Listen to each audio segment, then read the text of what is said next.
boys, we get on up. We the fly boys, we get up. Welcome back to the Pilot Boys podcast. Really excited about our next guest. Very accomplished man and a good friend of mine, James Ihedigbo. Super Bowl champion on the football field. Great father, great entrepreneur off of it. Looking forward to getting into your story, man, and the many layers of it. Oh, well, V, man, I appreciate you guys having me on the show. I'm excited. V reached out to me and said, hey, looking at, having a slot open here and wanted to get you on the podcast. And I jumped at the opportunity just to, kind of share some of, the trials and errors of life. And then, also the benefits of the hard work. And so, I'm excited to be on the podcast and, joining some, distinguished gentlemen.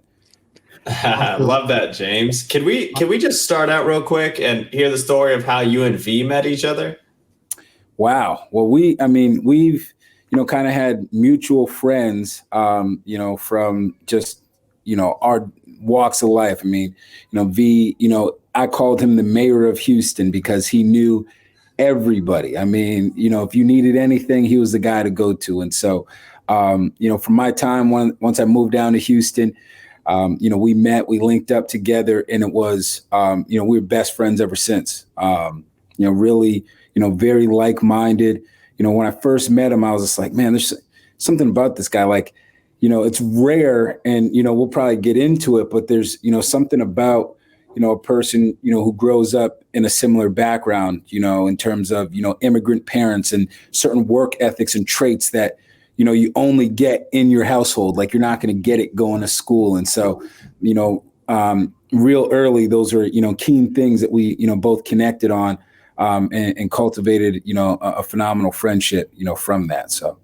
Yeah, definitely, man. I agree with that wholeheartedly. When you have shared experiences in your past and how you grow up, regardless, James is Nigerian, I'm Indian, but the experiences are very similar, and it's great when you can make those connections and build real relationships the way that we have.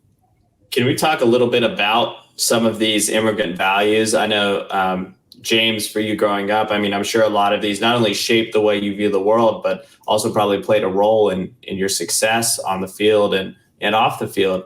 Can you talk a little bit about some of your upbringing, some of the things you picked up from it, and how that led you into football?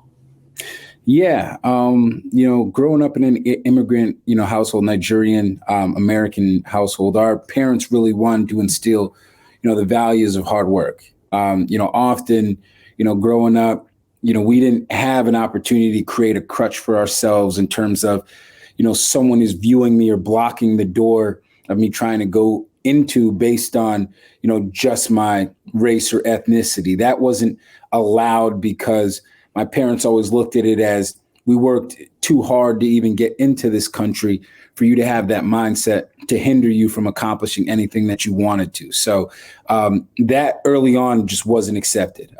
Was it things that we dealt with? Of course, there's growing up in Massachusetts, of all places, you're going to deal with, discriminatory, offenses and so forth.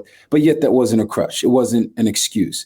What you got judged on is, what you performed at and academically, and the hard work that we put in. Those are the values growing up in our household. If you truly want to accomplish anything, then you make a plan and you execute and you accomplish it. And so, having those values, having, parents, who were, Nigerian with, the strong Nigerian accent, the disciplinary.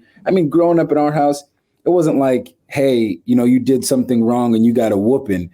Like, no, like my dad was all about military punishment. Like he would have us, doing wall sits, holding a stack of books with our arms open, in front of us.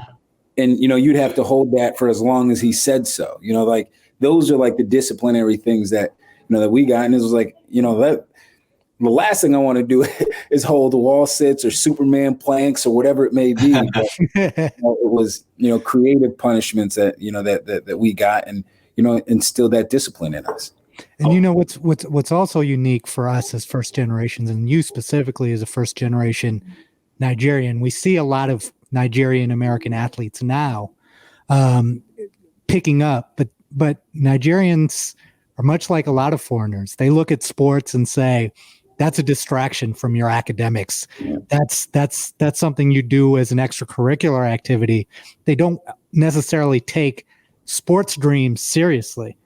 Take us into that with your parents and how that worked. I know you had older siblings, which helped. Yeah.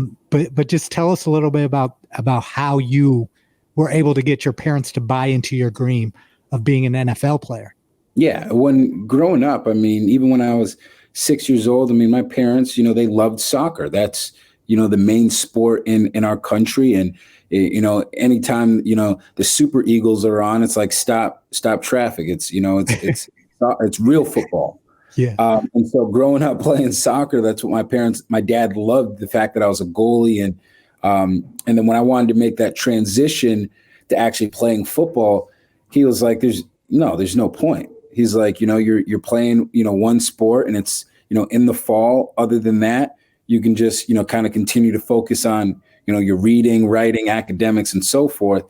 And it wasn't until, I kind of, just, violated my parents' will, so to speak. Like my dad said no, and I just went and tried out for the football team anyway, and made the team. And then I invited my dad out to a game. And I remember him watching my first game and seeing how much I excelled from everyone else. And mind you, I was, 7 years old, but how much I excelled from the competition around me. And he was like, okay, maybe you can play. I'll let you play. and then eventually he loved it. But the thing in the Nigerian culture was at that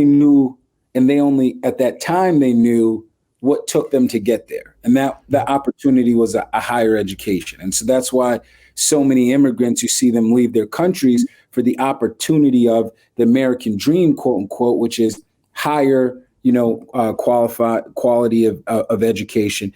And then now you're seeing in this new, second, third generation Nigerians that are coming up that you're seeing in the NBA, and the fourth generations that you're seeing leave Ohio State, and enter the draft. Their parents are now seeing the footprints that the OCU Minoras and, James Ihedigbos and, Christian Okoyes that have paved in the NFL, and saying, well, there's something more to this. Yes, you can get an academic scholarship, but then you can also, make a good living playing in the NFL. And so now you're seeing more of that those doors open. I love that you touched on this notion of how, each race really has to carve its own paths, right? And it has so much to do with how early that group of people comes to the United States. I think V and I experienced this a lot being of Indian descent, but just being brown and talking about sports and entertainment is a new thing in general, right? Like just doing this podcast with you is a new thing for us in our race. So I'm such a huge fan of the personality type that it takes to, look at your parents and say, hey, I'm going to do something that has really not been done before by people that look like us. And I'm going to show you how to do it. And to then accomplish that successfully, I mean, hats off to you. And it says a lot about your character too. Yeah, no, I appreciate that. And, one thing that, another thing that kind of jumps out to me is, for our parents, there was no plan B. Oftentimes you hear the notion of, have your plan A. And if your plan A doesn't work, be able to fall back on your plan B. Well, for my parents, there wasn't a plan B. It was like all or nothing, and we're going to make this thing work. And so I often at a young age took that same approach as it related to playing, football, and said, there isn't a plan B. Like if I truly sacrifice and do what it takes to be successful in this league or in high school or in college, well, then I'll bear the fruit of that sacrifice. Oftentimes, people are afraid to go all in for the notion of I might fail and this might not work out. So they have one foot in and one foot out. And then it doesn't work out. And they say, well, hey, now I need to go try something else. Well, maybe it was the fact that you weren't all in. And so that was kind of the approach that, that me and my siblings, we always took and said, hey, this is what we want to do. Let's go do it. My sister, she's a successful fashion designer. I mean, she started, sewing clothes in her basement. And, now she's, on New York Fashion Week and other things. I mean, it goes to that same notion of, sacrifice and putting in the work. And also to extend that, it's the self-confidence that it takes to be able to do that, right? Because your story isn't the 5-star prospect who had every college looking for him. It took self-confidence and consistent belief in yourself through high school. Obviously, you were a great high school player, and that's why you got a college level scholarship. But you weren't being recruited by the Alabamas and the Ohio States. You went to UMass. So take us into that element of it, of you knowing that you were probably a better player than you were getting respect for at certain times during your career. Yeah, well, believe it or not, V, when I was in high school, I mean, I was maybe 145 soaking wet, and UMass and a few other schools, Boston College and like Sacred Heart, all schools up north, were actually there to see one of my teammates play. And during that time, they saw me play, and were like, "Oh, that guy, that Ihedigbo kid, he's all right. He's pretty good." And in the midst of that, knowing that we were best friends, their whole pitch for recruiting was trying to get us as a package deal, saying, "Hey, if we get this Anabaku kid, and we'll get a Ihedigbo as well. We want both of them, and we'll put them on scholarship." Well, Mike ended up going to Georgetown because he was all about academics and so forth. And so then UMass, and I think UMass, Sacred Heart, and one other school were the true schools that were recruiting me. And UMass was like, "Hey, we'll have you come on as a preferred walk-on, and give you an opportunity to earn a scholarship." And so for me, I just wanted to play football at the next level. I remember my guidance counselor telling me, "Hey, well, you should look at a D3 school, in terms of playing football, because Amherst really isn't known for playing football at all at a high level." And I was like, "Well, that's a lie." And so I walked on to UMass, and, during that process, it went from, "Oh, you're from Amherst, you could never play here." You're talking about guys from California, Virginia, Florida, top high schools, where, St. Thomas Aquinas, where, it's a football factory, and you have all these, guys coming out of there. And then it went from, "Okay, well, maybe you could play for us, but I know the rest of the guys in Amherst can play for us," so you had to earn that respect. And so over time, that's kind of what happened. Just, kick down doors. What was it about your game that was able to stand out despite all of that doubt? What was it that you brought to the field that kind of earned that respect?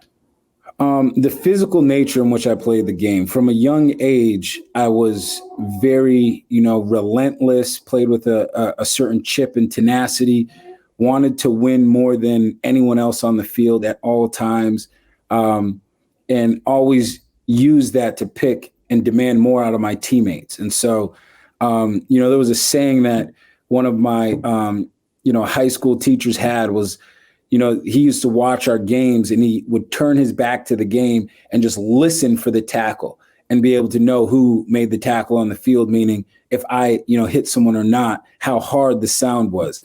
And I just always played with that edge and that dominating mentality on the field. And that kind of is what separated me. There was that bit of, man, he plays the game just different. And, that kind of gave me that edge and continued to allow me to grow into the player that I became. So you find success at the college level after being doubted, and then you get ready and you go into the NFL, and they doubt you again. Yeah.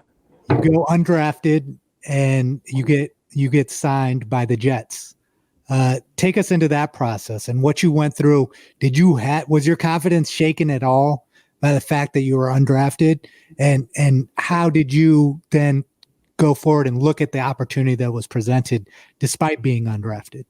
Yeah, I never doubted myself or doubted that I could play on Sundays. I think my goal, even in high school, I was never like, "Hey, I want to play in the NFL." As a little kid, I said, "Yeah, I love Emmitt Smith. I love the Cowboys." And I was like, "Man, I want to play in the NFL." But once I got to the age of high school, it went from, setting more, obtainable goals, and saying, hey, I just want to play at the next level. I just want to play college football.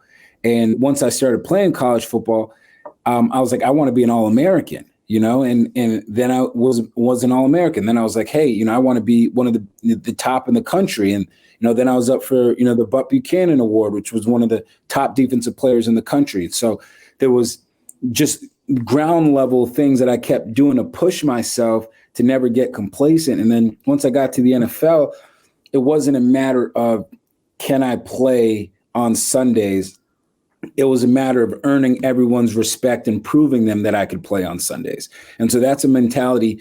I remember I got the call to, on draft. It was the second day of the draft, and Cincinnati Bengals gave me a call and they said, hey, we love you. We are looking. We have a 6th round pick coming up here, and we need a safety. We're thinking about drafting you, so just be ready. And so the 6th round came. They picked up another safety. Then the 7th round came, and they called me back and said, hey, coming up in the 7th pick, we're going to pick you. We're going to draft you again. Well, they ended up drafting, another Nigerian safety from Notre Dame. And then they brought me out for a workout. And so that rookie minicamp in Cincinnati, I outplayed all their draft picks. But it would have made them look bad if they signed me and released the draft picks that they drafted. So they ended up saying, hey, this isn't going to work out, and sent me on my way. By the time I got back to UMass, Don Brown, who's the defensive coordinator for Michigan, go Blue. He was my head coach at the time at UMass, and he made a call and said, hey, let me just make a call. And he called the New York Jets general manager at the time, Mike Tannenbaum, and he's a UMass grad. And so he said, hey, we'll bring him out for our rookie minicamp, and you tell him to pack his bags as if he's going to stay here, and he'll have to prove what he can do. And, that rookie minicamp, I mean, our rookie class had David Harris, Darrelle Revis, Chancey Stuckey, who played at Clemson. I mean, we were loaded in terms of the talent level. And I went in there and saying, hey, anything Revis does, I'm going to do. So if he's number 1 in the line, I'm going to be number 2 in the line. And, he's going to compete hard, I'm going to compete hard. And just went with that mentality to prove that I could make it. And, before the end of rookie minicamp, general manager came over to me during practice and said, hey, I just wanted to let you know you earned a contract with the New York Jets. And so,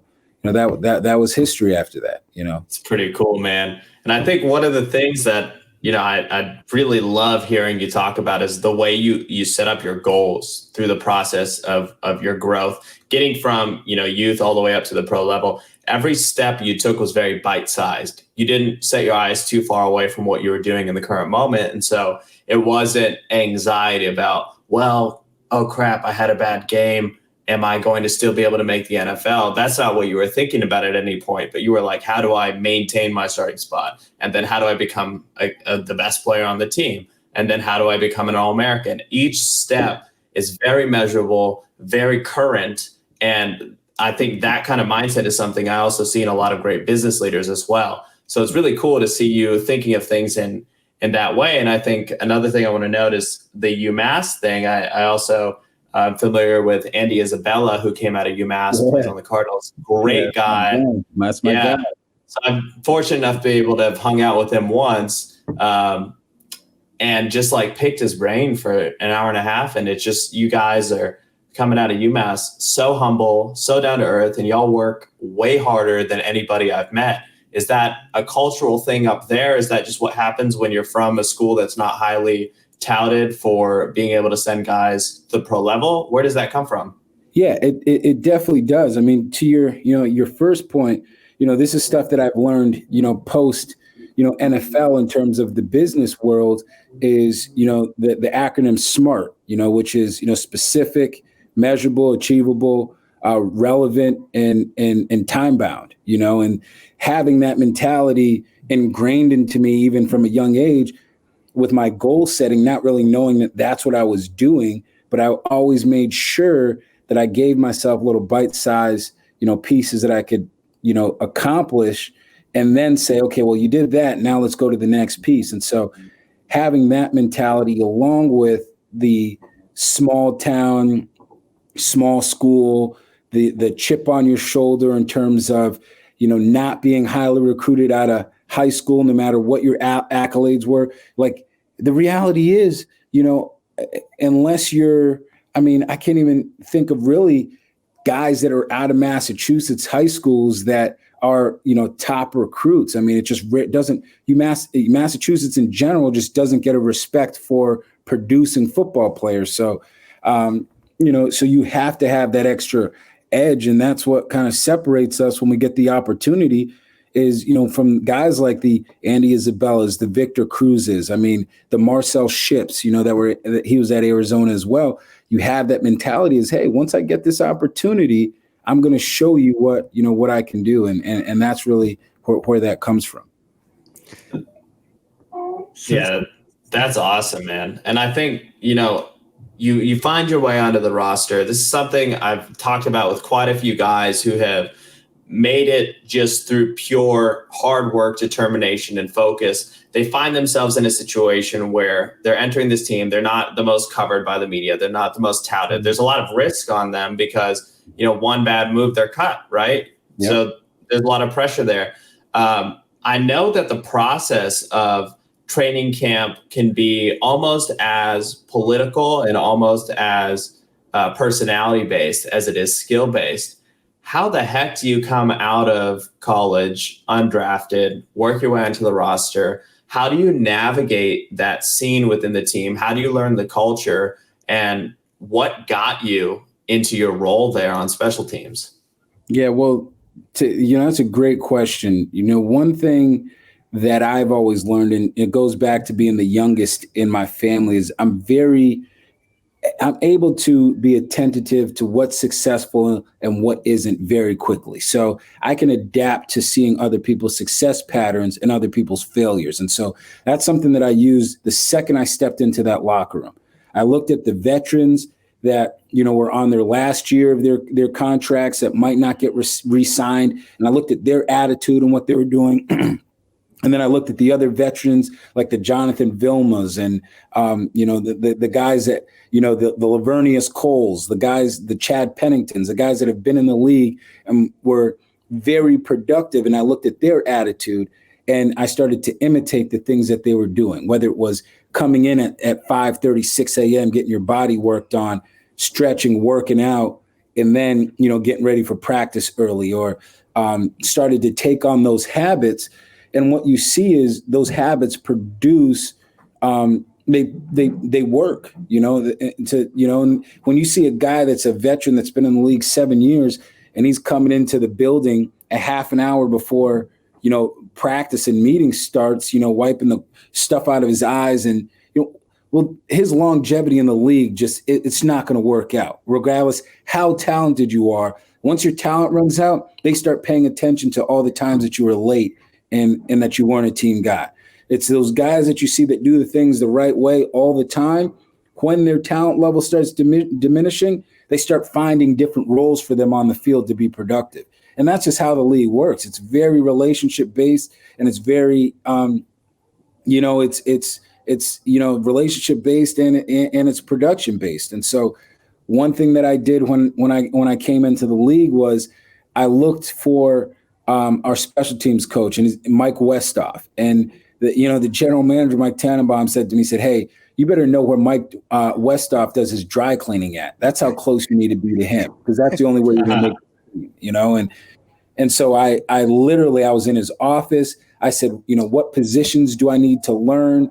What do I need to do? And he would just go up there and teach me and just say, hey, da da da da da. He'd write it on the board one time, I would get it. And the second he showed me it, I would get it. And then so when I had the ability to be versatile on special teams, where you could put me at multiple positions, well, then that just increased my value, because now you don't need this seventh year, second string linebacker that plays special teams and then plays on third down, when Ihedigbo can play 3 different positions on special teams and he can play the same position on third down, and he costs half the price. And so that's how I kind of, learned the business side of the game very quickly, and how, teams are trying to budget. And, they said the saying that, they always had in the NFL is the more that you can do the more that you can do, the better that, the more you'll be around. And so I was that immigrant worker with 7 jobs, I made it work. That's just amazing, man. Your discipline and hard work has always been one of the things that's always stood out to me. It's like you never miss a day. You don't miss a workout. You don't miss a meeting. You're not late to stuff. And those little habits translate to success, right? Those small things, and also knowing what you need to do. And you've always known what you need to do to get the job that you want to get.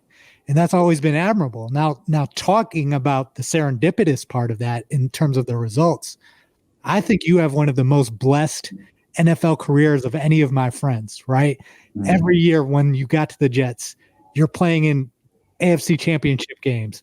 Then you go to the Patriots and you're in the Super Bowl. Then you go from the Patriots to the Ravens, you're in the Super Bowl.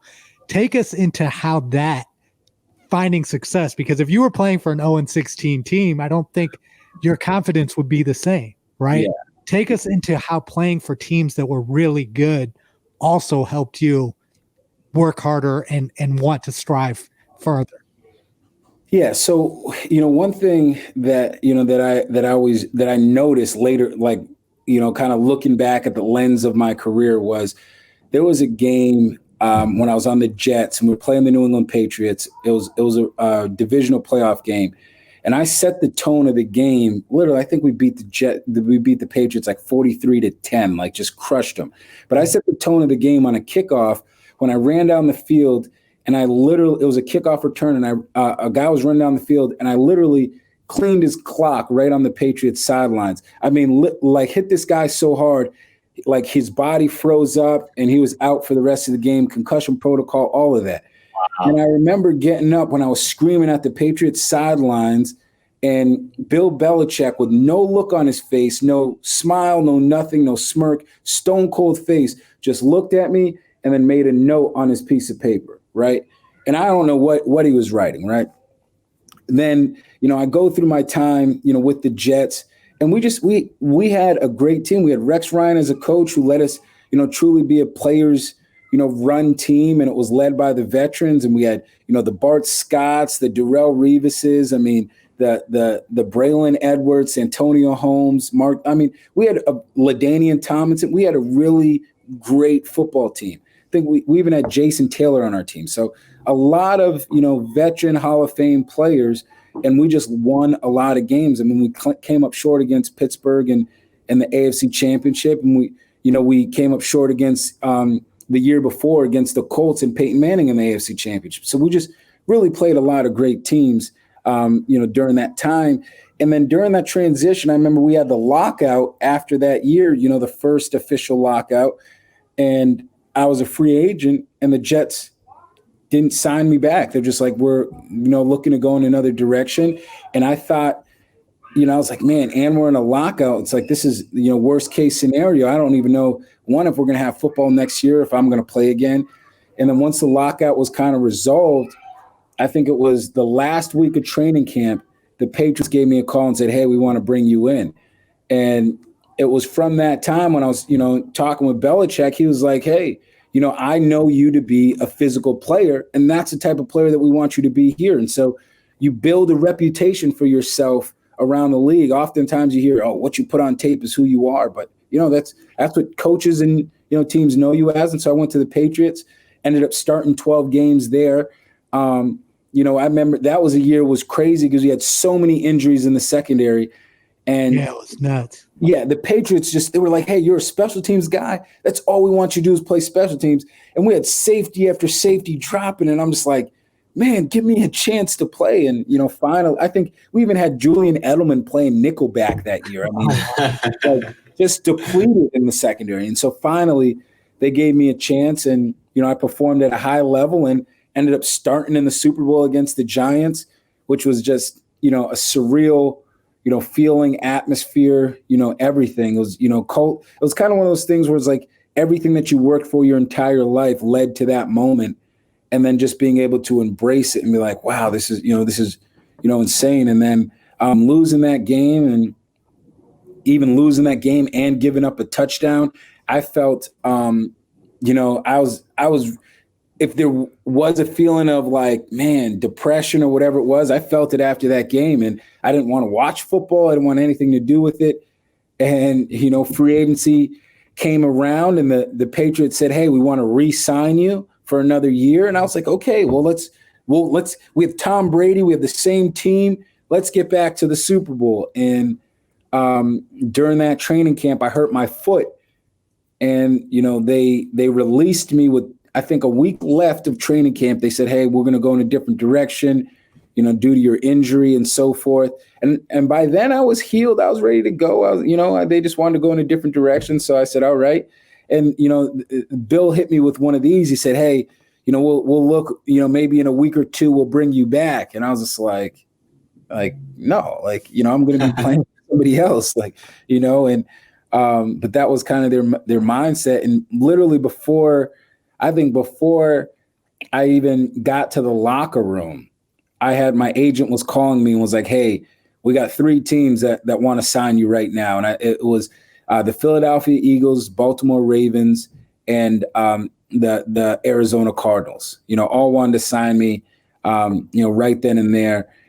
And I said to my agent, I said, I already know where I want to go. I want to go to Baltimore. So just get us the most money as possible, and I'll be there. And so I literally drove back to my apartment, packed up my suitcase, and I was already heading to the airport to get on a flight to the Baltimore Ravens the same day that I was cut from the Patriots. And so it just worked out that way. That's amazing story. And I wanted to just take a moment here before we move on further to talk, because you're a Massachusetts kid, right? Yeah. What it meant to you to play for the hometown team, to play for Bill Belichick, to play with Tom Brady, and what's so special about the Patriots culture. And then Partha, you can get to where you were headed. Yeah, no, I mean, playing for the hometown team, I mean, you think about it, playing at UMass and then playing for the Patriots, it was like, that surreal feeling, that, euphoria. I remember the first NFL game I ever went to was my junior year in high school. My girlfriend at the time, got me tickets to the Patriots Miami Dolphins game, and seeing Jason Taylor and Tom Brady warm up. And, that was back in the old Gillette with the metal bleachers. And, I didn't even know, it was like a surprise. So I had no idea where we were going. And I didn't dress, I just had a light jacket on. And here I am, I had to buy a bigger jacket for the game and so forth. But just having that experience growing up in Massachusetts and knowing if you ever got a ticket to the Patriots game, it was gold, and then being able to be on that field and a part of the organization. And, Robert Kraft, who's a first-class owner, they did stuff for, the families after every game. It was like a 5-star gourmet meal after every single game.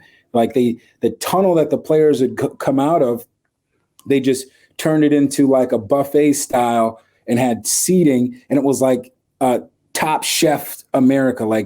You could get anything you wanted after the game. And it was just the way he took care of the players and the families was a first-class organization. So I loved it. And, playing for Belichick, I mean, he was the type of guy, the stories are true. You would come into meetings and he'd be like, okay, so we're playing the Kansas City Chiefs this week. Ihedigbo, what's their tight end's name? How many years was he in college? How many yards does he average per catch? Is he a blocking tight end, passing tight end? All this information that he expected us to know, so we knew our opponents. So, that's kind of the culture and the expectation and discipline that you have to play there. So 2 questions on that. First of all, does anybody else culturally hold a candle to that? Yes, culturally, the Baltimore Ravens are right there, with the New England Patriots, and I have some cool stories about that. But then, other than that, there's no other.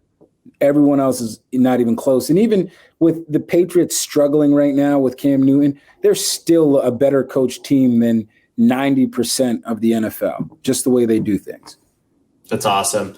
And then I know you're on the other side of the ball, but Tom Brady, I know there's so much kind of aura around him in general.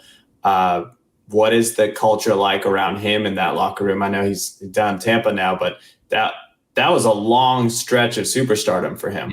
Yeah, no, Tom in that locker room is truly, and you could say it or not, but just another guy, which is the weirdest thing ever because, Belichick would be quick to jump on him, no different than he would any other player. I think in my time there, the only player that really didn't get, too much junk was Rob Gronkowski, and that's because he wouldn't take it serious. He's like, yeah, whatever, man, and go out and catch 5 touchdowns, so, but in terms of, the pressure, everyone felt the pressure in that building. You step in that building, everyone's walking on eggshells. And even for Tom Brady, it wasn't like you're going to bench the guy, but he was chasing greatness every snap that he took. And that was his motivation. And so Bill knew those are the buttons to push to get him to play at a higher level, and so that was really the mentality for everybody in that building.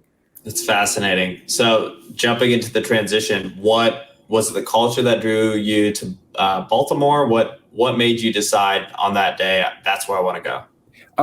I just playing with great players. I mean, I used to often, in college, we had this thing every Thursday. Our secondary, our DB coach at the time would get us pizzas and we'd stay after practice and just watch film. And the 2 films that we'd always watch would be the Steelers defense and the Ravens defense, and just see how they, roamed around the field, how they played with an attitude, how they disguised their blitzes.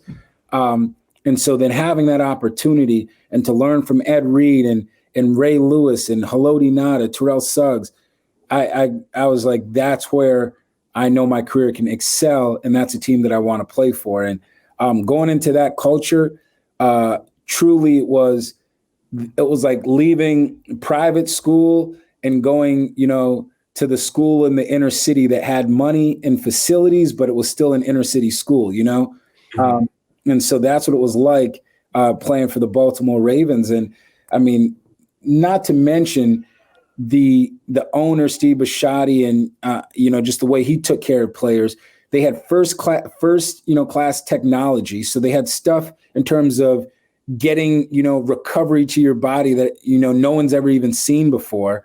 But then on the other side, you got guys like Terrell Suggs with go-karts and scooters, driving them out to practice, every day in the practice field. So, it was like the best of both worlds. Like you had fun, but it was still a serious environment as well. Yeah. And tell us about that, because it's like the Baltimore organization, the Patriots organization, I would add one more, the Steelers, who you mentioned. They do things differently than everyone else from top to bottom, and Ozzie Newsome is obviously a huge part of that. But tell us about how the players all buy into it culturally too, because you do have guys oftentimes who come in as rookies making $10 million a year, and then you have guys making $300,000. It seems like the difference between the Patriots, Steelers, and the Ravens is the togetherness of all those players, regardless of what level of stardom they were at. That's what I've noticed. Yeah. But tell us what specifically about Baltimore, those 3 teams, other teams could even mimic and could do to maybe get better. Yeah. Well, it's a culture of, unity, as you mentioned. One of the big things that the Ravens do every Monday is they give out game balls. And so it doesn't matter if you're a special teams guy, if you're, the top, paid guy on the team, we'll watch that film as a team and they'll highlight those that played like a Raven throughout that game. And so you have an opportunity to make a name for yourself with your teammates. And a part of that is the respect aspect, right? And so they know that respect is given based on your performance. And so players would watch, the tape and say, man, this guy, they say, if you're not running to the ball, you'll stick out like a sore thumb. So off the top, if you're not running to the ball, they already know that you can't play like a Raven. And then they want to see who's the most physical guy. And so we're making knots for that. And, in Baltimore, there was a thing like, we had to have 7 quarterback knockdowns, physical plays left and right. And so that was just the culture that was ingrained in all the players. And so the more you did that, the more your players respected you, and it brought us closer together. And we always play with that chip on the shoulder that everyone's coming for our backs, every year, even when we weren't even that good. I mean, the year we won the Super Bowl, we were 9-7 and snuck into the playoffs, but we still had that mentality of, hey, we're the Baltimore Ravens, and people, they're mad that we're in the playoffs. Like, they're mad that the NFL did not want us to be in the playoffs. And that was our mentality. They're mad that we are here. So let's make them pay for it, And so it's, that's really the mentality that's always been, play like a Raven. I love that, man. Via, I think I'll let you do the honors of this segue, but I think there's a big question about that time period that we got to ask. Yeah, I actually had one of the big, James created one of the best experiences of my life through his play in Baltimore, when you got to go down to New Orleans and play in the Super Bowl again, which you invited me to come to, and we had an incredible time. And then most importantly, you won. Yeah. Take us into going from losing the year before to switching teams to now winning with the team you chose to go to. Yeah, I think, the first year that we, when I was with the Patriots and we went to the Super Bowl, I think I had some regrets with how I prepared going into the week. Like, everything was so uptight with New England. It was like, we're back at the Super Bowl.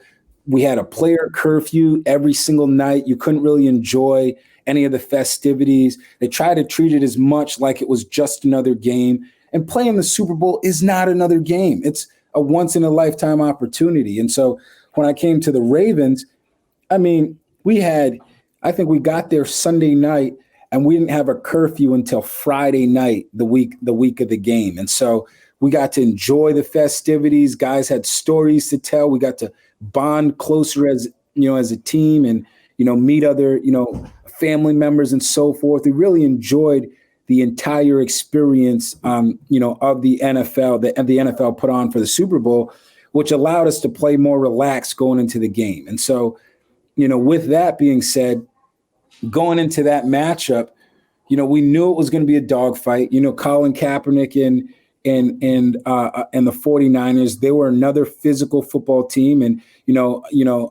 John Hardball and Jim Hardball, and they grew up in, the same, house. His dad would, tell us stories about how competitive they were growing up. So the teams were built very similar, with similar attitudes and how to approach games and so forth. And so we knew it was going to be a dogfight.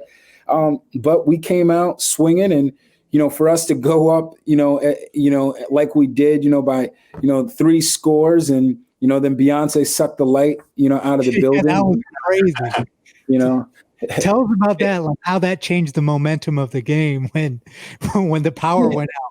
Exactly. Something we've never experienced before, in modern, sports, where, the power just goes out in a facility of that magnitude. But for us as players, it was, we just got to stay loose and, continue to communicate and go over the game plan and the adjustments. But when they told us it was going to be 20 minutes, then 20 minutes went to 40 minutes. And the next thing you know, it's an hour and a half before the power's back on. It took a lot for even the fans to get back into the game. So, it was just something that we had to deal with during the adversity. But, we finished that fourth quarter strong. And Ed Reed had, a key interception there, with, Colin Kaepernick. And, Corey Graham forced a fumble with the running back when, they were actually going in to, possibly score a touchdown there. And so we just made some key plays when we had to. And that was kind of the story of us all season long against the Denver Broncos in Denver. We had a pick 6 on defense and, a key interception, towards the end of the game as well. And so just constantly making those plays with our backs against the wall was really the difference. And then experiencing, that feeling of the confetti coming down, the fans going crazy. And, it was kind of that like pause for a second, like, wait, did we win? Like, did this really just happen? And then, everyone celebrates together, and being able to send, Ray Lewis off, riding into the sunset with a Super Bowl championship was amazing. And for you personally, did it feel like a cap, like I've reached the mountaintop moment? Did you feel that? Yeah, most certainly. I think, going from the year before, and having, the Super Bowl. And one thing that, I'd be remiss not to mention, it's big. My faith is, big part of my family, and just how I was raised, and I am raising my kids is, before every season, I would always leave, and I would, go to my church, and my pastor would pray for me, and, that I would just be, injury free going into, into the year. And that year was different because he was praying for me, and he said, "Andrew, you're going to win a Super Bowl." And when he prayed, and I was just like, I was just like, whatever. I just lost a Super Bowl. Like, yeah, right. Like, what's the chances? Even Tom Brady can't even go back-to-back Super Bowls. Like, how, and I was with the Patriots, on the Patriots at that time of, that prayer. And then for everything to happen full circle where, I got released from the Patriots and then went to the Ravens and then, in fact, won a Super Bowl. It made the experience, that much more, surreal for me. I have a logistical question about all of these trades and relocations that players go through. And I've always wondered this. How do you handle your living situation going from city to city? Like, when do you commit to move your stuff? Like, what is it? Is that just a massive distraction? Because for me, if I have to move, dude, if I have laundry to do, I'm stressed out about it while I'm working. You know what I mean? But, believe it or not, these teams, they're $1 billion organizations. So their logistical team, in terms of getting you situated. When I went from New England to Baltimore, I had a realtor waiting for me. I had the moving company already lined up. The people to ship my cars were already lined up. And it was literally a matter of a push of a few buttons, and everything was in motion without me even being there. That's nice. It allows you just to focus on, the transition and, getting adapted to the new city, knowing that, all the other stuff is kind of taken care of. It's funny. You're talking about winning the Super Bowl. And meanwile, I'm thinking about how did he move all this stuff from Boston to Baltimore? Hey, the questions that come to your mind have to be asked, man. Yeah. It's important to do so. So you win the Super Bowl, you get to the mountaintop, and then you sign a big free agent deal with the Lions. And you go from these organizations, the Ravens. I'm not gonna take too much time to down the Lions organization because they did pay you. They took care of you while you were there, and were pretty good when you were there.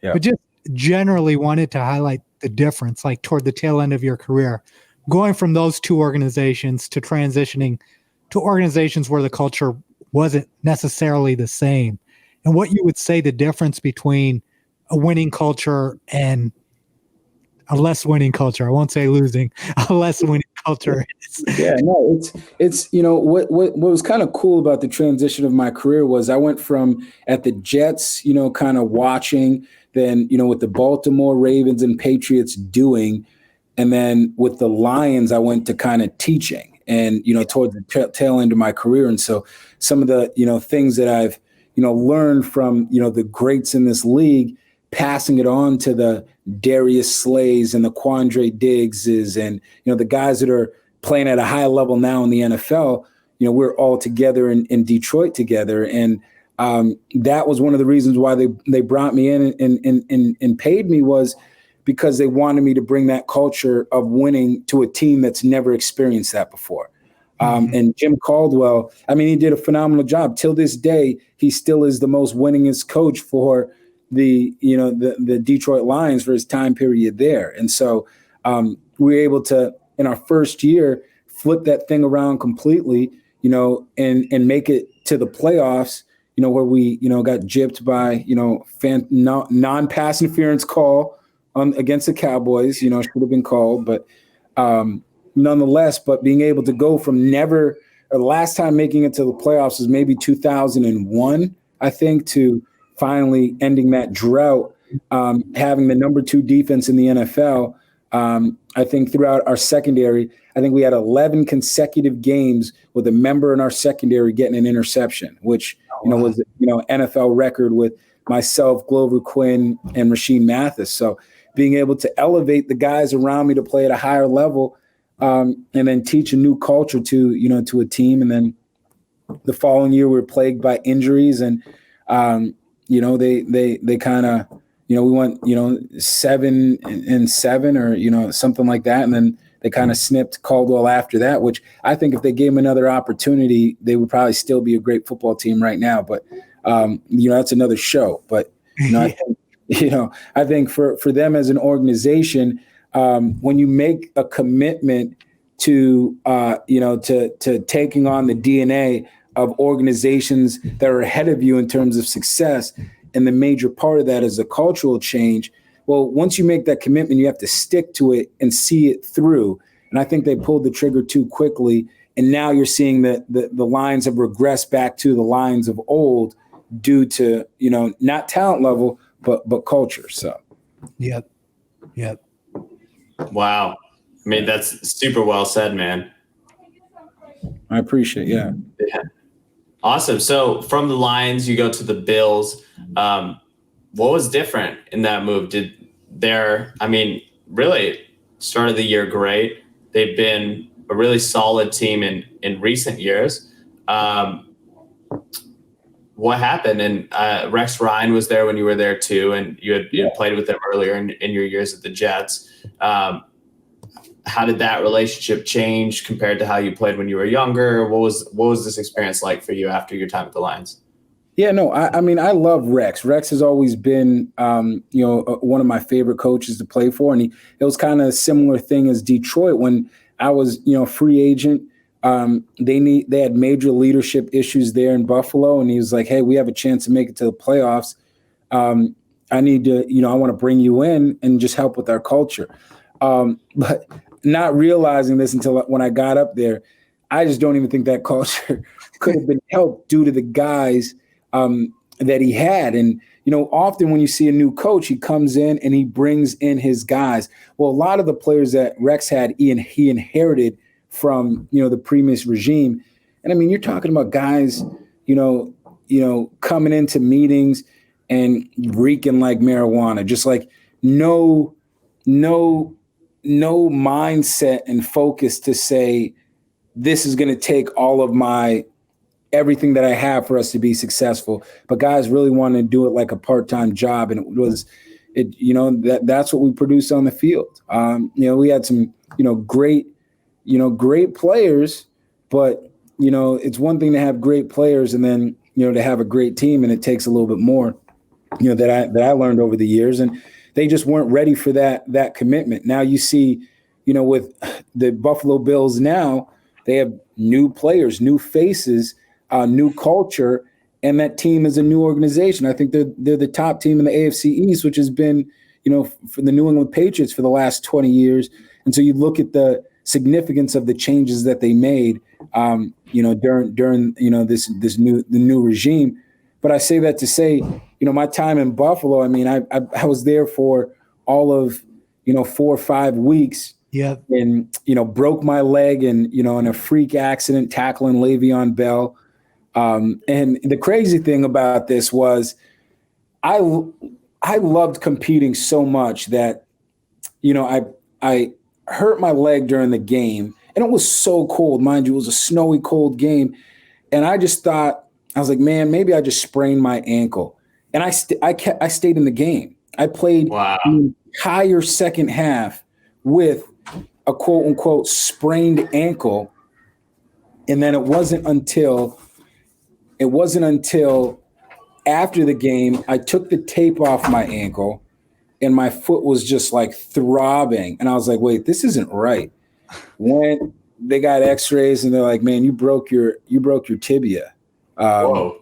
Yeah. And I was just playing the whole game with a broken tibia. So, it was kind of, and then afterwards Rex is like, are you kidding me? Like, you guys are complaining about, these, hand injuries or whatever it may be. And this guy's playing a whole second half of football with a broken leg. Great teaching moment for him. Yeah, great teaching moment. But, that's just kind of, one, I knew I was at the tail end of my career. Two, it was just, that's kind of how I've always been was, whatever it took to play, I was willing to do that. And take us into that, right? Your decision after that injury, because looking at you now, you still are in playing shape. Like you work out like you're still in the league, and you probably could have played a couple more years and gone on to another team. How did you go through that decision to say, hey, this is it for me, and I'm ready to move on to other things in life?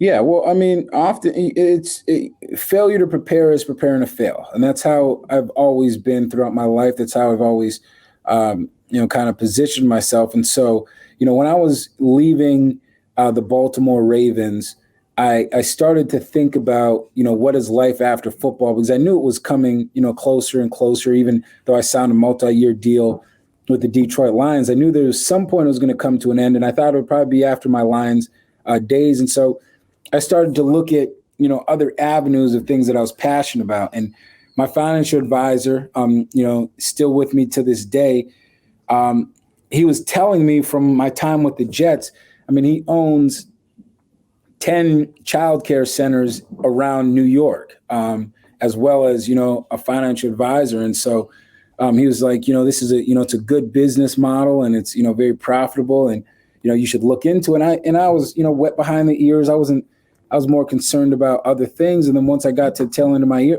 career, I was like, let's look at this. Let's see what we could do. And my mom has her PhD in early childhood education, and with over 35 years of experience, so it started to make sense. And so we looked into, the Kiddie Academy franchise. And I started, before I signed with the Buffalo Bills, I was already 2 years into the process of, doing research and finding the land and starting the construction process on our first location. And so when I signed with the Buffalo Bills, I already knew that, hey, this doesn't work out.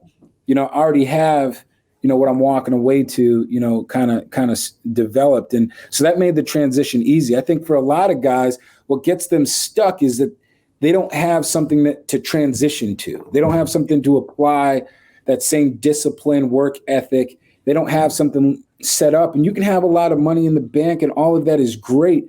But having money in the bank doesn't fill the void of competing and working and building success as it does, in the midst of doing it. And that's for any line of work. I think there's a sense of gratification and a joy that comes to you when you're putting in the work and you're seeing the benefits of that work manifest in front of you, rather than just saying, well, I got all the benefits, but I never put in the work. I mean, there's something, fraudulent to that. And I think that's kind of, something that a lot of players deal with, is that like, oh man, I got all this money in the bank, but now what? Now what do I do? And, Yeah. and it's not a matter of, oh, okay, I can just retire. Well, if that was the case, it wouldn't be billionaires, because billionaires would get a lot of money and say, hey, well, I'm just going to retire. But they're still putting in work and still finding new ways to generate, revenues and incomes. And so, that's kind of the mindset that, guys need to have. And that's what I was able to do.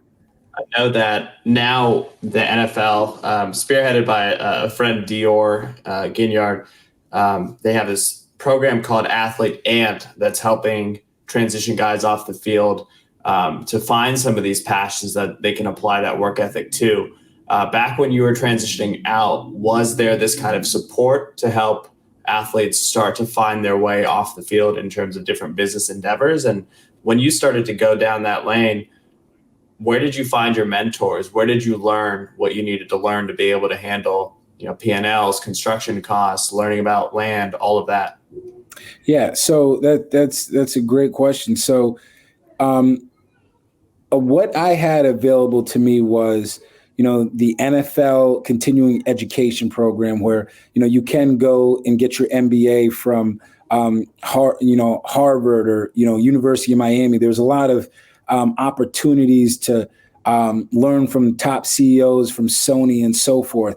That was available to me. But I looked at that and said, okay, what can I really benefit from that? I mean, if I were to do that, what would result would me being an employee to somebody else, possibly learning information, rubbing with the right shoulders, and possibly getting a job, whether it's at ESPN or NFL Network or NBC or something along those lines. Maybe that would come from it, and it would give me good income and so forth, but it wouldn't give me the freedom that I would want. And so for me, I just looked at the opportunity of owning my own business and what that really looked like, a franchise. Okay, so having a franchise, there's a lot of resources that come with that. And so that was what was really more enticing for me. And then what I did was when I found, I researched some of the top childcare companies in the country, from Primrose, Goddard, Kids Are Kids, all of them. And really what I learned was that they're similar, but the big difference is the education model and what they're producing educational wise. That's what parents are preparing for. And when I landed on Kiddie Academy, I went and I found the person who's doing the best work in and with the most the most schools that were at full capacity in the country. And come to find out, they were right here in my backyard in Houston. And so I literally, met, with this guy, and his name was Corey Bullock, and sat down, met with him for months on end. And I was like, teach me everything you know. Teach me what's successful, what parents want to hear. Teach me everything that you've learned over the years, because learning it firsthand from him, corporate isn't going to tell me that. What corporate's going to tell me is, hey, when's my 7% coming and so forth. That's what they care about, And so I learned, from, him that was hands-on doing it. And he taught me everything that I know. And, from learning from him, I think with our first location, when we opened our doors, we had 115 kids enrolled, which corporate was blown away, because, if you have 20 kids enrolled, that's a great start.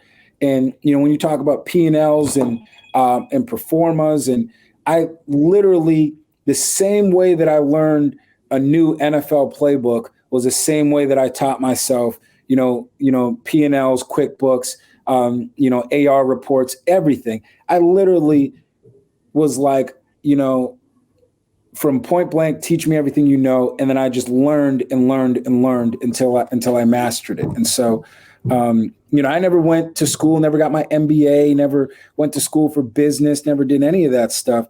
And yet I'm a successful businessman, which tells you that if you're willing to apply yourself to anything, just like I did with the NFL, it's possible for you to have success in it. But it's an all-in approach.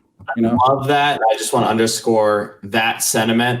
I'm a college dropout myself. I went right into business once I found my lane and figured out where I fit into the ecosystem. Anybody can learn business skills. These things are not difficult. They just require focused, measured work. And in the same way you set your goals your whole life, make them bite-sized and make sure you're accomplishing them frequently so that you feel that sense of accomplishment. But it's so much more empowering to build something. And for all of our listeners, it's not impossible, especially in this country, and especially with the resources available at our fingertips on our phones or on the internet. You can do more or less whatever you want on the business side of things. And all it takes is work. And that's a really beautiful thing about the infrastructure we have here. Yeah. And that's I agree. And, often what, is, especially, people of color, they get fearful on the fact of, well, one, I don't know, if my idea will work. And then two, I don't have the money to start my idea. The one thing that I've learned is you'd be surprised, if you're really, strategic about your plan and your model, how you can get funding. I mean, there's funding out there. If you have a great idea, people will invest money in it if they're going to see a return and it's built out correctly. Because believe it or not, a lot of people have expandable incomes that they can say, I can invest this much. And if you have the right people around you, that's a possibility. And so I think that's, often people say that, and I'm like, that's a cop out for you not wanting to put in the work. Because if you can show someone flat out this is your return, and this is how you'll make your money back from my business model in this time period. And it's somewhat foolproof. Bearing things outside your control. Yeah, people will jump in on that opportunity. And then also, there's nothing that's going to substitute putting in the work. You got to grind. You got to grind. I mean, I think, even now, I think we're on, location number 4, and, we've only been doing this for 4 years now, and we have, 4 locations over, 1,000, families and children, and, over, 200 and something employees. But it's something that it just takes work, and you continue to have to grind. And I think, for our goals, it's like, I'll look up, 5 years from now when I feel like taking a break. But that's just my mindset. I rather work now, in commonplace, work like a slave to eat like a king, later on. And so, that's really the mindset. Yeah, this is great. I love hearing both of you guys talk about this and go back and forth. And we've talked a lot about the NFL. We've talked a lot about your business. But I think another thing that stands out to you, to me, is your balance, your work-life balance, and your approach to family and faith, taking that same approach to being a great dad, being a great husband, and making sure you're successful as a father and as a husband, and in your faith as you are in your business ventures and things that make you money. Yeah, I think that's so important. I'm big on legacy because my dad left, a legacy, for me. And so even with that, I think, one of our schools, the acronym, it's JAG, it's JAG Legacy. And, that's for, Jeremiah, Ava, and Grace. Those are my 3 kids, and so knowing that, I kind of used our business name after them, it's kind of like that's a whole, geared towards me always staying grounded and knowing that what I'm doing is for them. Like, it's not about, me having the best things in life or any of that. It's about positioning them for generational wealth, as they grow up. And the other thing is, when I'm there, I have young kids. So I have a 2-year-old, a 3-year-old, and a 6-year-old, and then we have one on the way in December. And my whole approach is, when I'm at home, turn it off. The emails, they'll still be there in the morning. The to-do list, it'll still be there in the morning.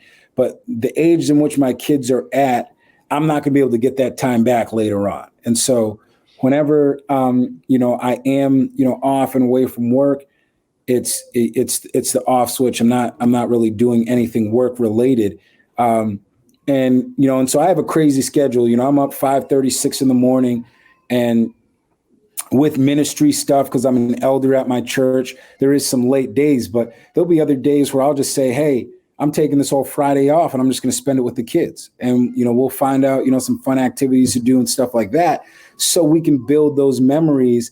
And they know, they know who their dad is and so forth. I remember, the other day, I was quizzing my daughter about bank lending, and just asking her questions about, having a good credit score, and, what will banks lend you money for, and so forth. And, we're just, talking about simple things like, banks will lend you money for your house, or banks will lend you money for a business, and specific banks do different things and so forth. And so, just quizzing her and talking to her about that. But I want her to learn what daddy does at work at a young age, so she doesn't just think, oh, my dad works, and then I see him when he gets home. But no, she needs to know even now at a young age and get some of those values. And believe it or not, more is caught than taught. So, I'm excited about, the footprints that they'll lay, for others to walk in. James, I think one thing I really appreciate about you is your desire for excellence in every aspect of your life. It's something that I don't think a lot of people do, because we have so much focus on professional success in our society, but you've done it on the football field, you've done it professionally, you do it spiritually, and you do it on the family side as well. and your work, your business has meaning to you as well.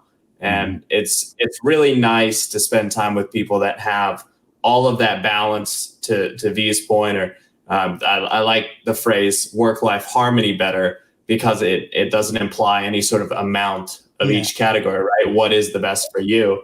But it sounds like you've really taken the time to figure out what makes you happy, what makes you tick, and you built your life around those lines. And I think so many people go the other way. They try to fit into society, and then they end up losing a part of themselves. So kudos to you for taking that time to really build things out in your life where they really serve you, and it allows you to be of great service to the world.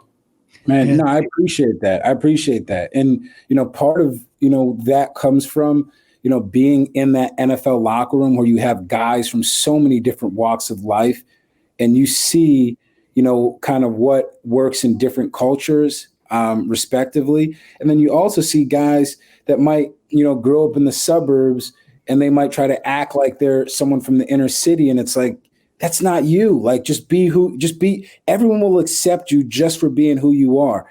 And so when you can see those different dynamics over, so many years, you're just comfortable in your own skin, and you say, hey, what you see is what you get. And, if you don't like it, that's tough. But, and you really, find, like you said, just find your own lane to flow in. James, this has been great, man. This has been great. Better than I even expected. Let's get you out of here on a couple fun things. We've had a lot to talk about and digest, but one thing we like to do is talk about inspiration, right? You clearly have people who have inspired you, and we focus in on two areas here. I'll ask the first one, Partha can ask the second one. The first one is the top 5 musicians that have influenced you and why. Top 5 musicians. I would say the first one would be Jay-Z. And not so much, maybe early on his music. It was his music that really, connected with me, because, like many things, you can always remember where you were during certain songs. But I think his ability to adapt. He adapts to every new season, it seems like, and he continues to push the envelope to allow himself to stay relevant and stay, on top. And so that mindset that he kind of takes on is something that I like. So I'll put him at number 1. At number 2, I'll have to say, for hip hop artists, I'll say Nas, because that's just growing up north. That's, he was everything. With that, number 3, wow. It doesn't have to be all hip hop, by the way. Okay. Well, I'm thinking too.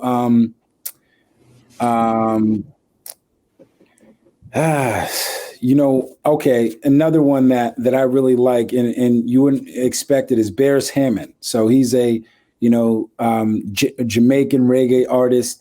And he has this cool vibe to him. And he's someone that we listen to a lot in our house on Saturdays, just, kicking it, vibing, because there's just something about his approach to music and life in terms of just real chill, relaxing, and wanting, that good vibe. And then other than that, I'll say, in terms of gospel music, Travis Green. So he's going to be, up there with me, because his music, not only is it inspirational, but it resonates a lot about what God's done in my life and what I've able to see and experience that people thought would be naturally impossible, but from His divine plan, it's able to manifest. And so I would say him, and then wow. And then the last one would be Fred Hammond, who's another gospel artist. And he has some powerful praise music as well. And so those 5 artists, truly that's on the playlist. It's a great eclectic list. Yeah, that's awesome, man. I have Bears Hammond pulled up right now, and I'm about to listen after we get off this. Yeah. The other question, I will. Yeah, the other question is the top 5 athletes that have inspired you and why. Top 5 athletes. Wow, Brian Dawkins. He has Weapon X. His Weapon X. In college I used to have that on my eye black. I'd have Weapon X. And that alter ego of being, Wolverine on the football field. And, I really embraced, because our game was so similar in terms of how we played the game and just our approach. And so I would say Brian Dawkins. Did you get to meet him? Oh, of course. Oh yeah, man, that phenomenal guy. I mean, every time he signs an autograph, he signs it with his favorite Bible verse underneath, which is 1 Timothy 1:7. It says, "God hasn't given us a spirit of fear, but one of love, power, and a sound mind." And so I always that's amazing. What better way to send a message than that? And so I would say Brian Dawkins. I would say Ed Reed, hands down, the best to ever do it. I would say Kobe Bryant. I would say Michael Jordan. And last but not least, it's tough, but I would say Tom Brady. Nice. That's a great Yeah, list. it's a really good list. Yeah. So those are, all they, all have excelled and done it at a high level. But, all of them never paid attention to your accolades. There's something to that when you're not impressed by the hard work that you do, but it's more of expected of yourself, Yeah. And I think, we can all learn a lot from that in terms of how low or how high our expectations are of ourselves, Yeah. Yeah. That's Totally. a great way to look at it. Well, James, man, this has been amazing. Thank you so much for joining us. Nah, man, I appreciate you guys. Thank you so much for having me. I wish you guys, much success, man. Much success. Sky's the limit for you guys. So appreciate it. Thank you. Thanks a lot, man. Talk to you soon. All right. Peace. All that boys, we get on up.